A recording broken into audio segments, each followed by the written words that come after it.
Well, buy now, pay later platforms can be a saving grace for those who need a little help when times are tough. But some small businesses are accusing Afterpay of paying them much later, and it's breaking them.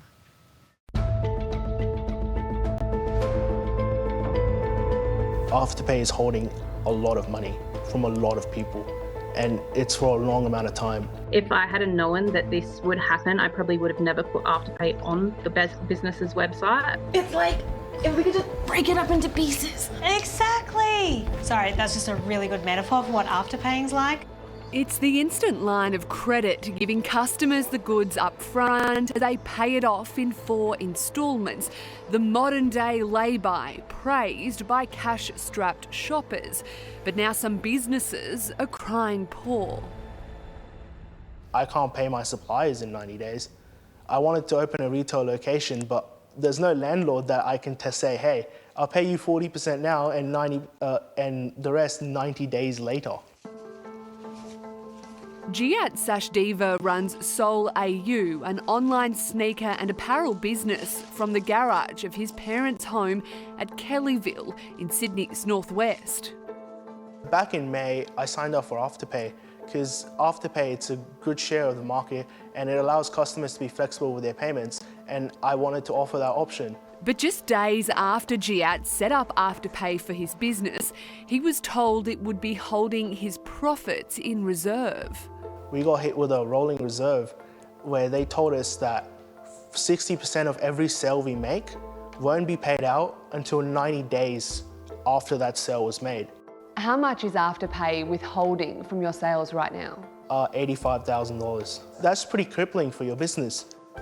Giat says he sent countless emails to Afterpay trying to get the hold lifted, but was told it had deemed his sneaker business high risk. Where's the risk? What have I done? They wouldn't tell me what's a risk in my business. We have a lot of money that's just stuck with Afterpay. They're not paying us interest on it, so it's not like an investment. And we can't really expand. Giat wanted to expand into a retail store. He even bought an EFTPOS machine that specifically supported Afterpay. Now everything's been put on hold. We got paid this morning for sales we made yesterday, but sales we made yesterday on Afterpay, we're going to get paid next year. Mum of 3, Ayla Jennings-Bade, runs CKL Country and Kids from her home in the New South Wales Hunter Valley. But for nearly a year, the apparel business has been hit with a 30% reserve from Afterpay. It was very, very hard to, adapt our prices. We had to have price rises and kind of get used to, not having 30% of our sales for 90 days. Ayla now regrets offering the platform to her shoppers, but says it makes up a large part of her business, so she can't do without it. And I'm frightened. This is the period where we almost broke last year, so a year ago now, and we had to get, savings from family, money from family to actually get through January.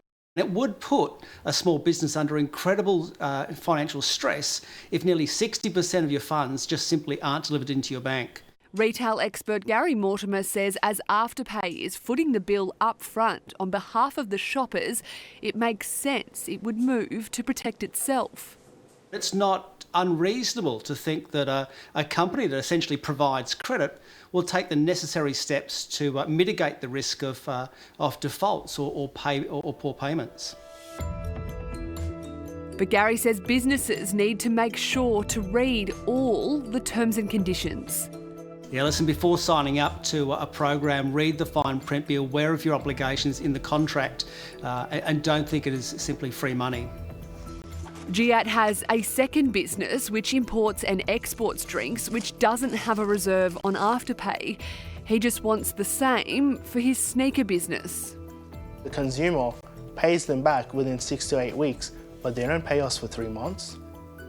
Doesn't add up. That doesn't add up. Why? Why are you doing this?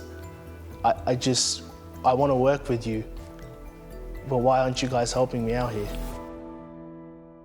It's always the little guy getting jammed, isn't it? And it hardly seems fair. Well, Afterpay says it tells businesses about the reserves in its merchant agreement.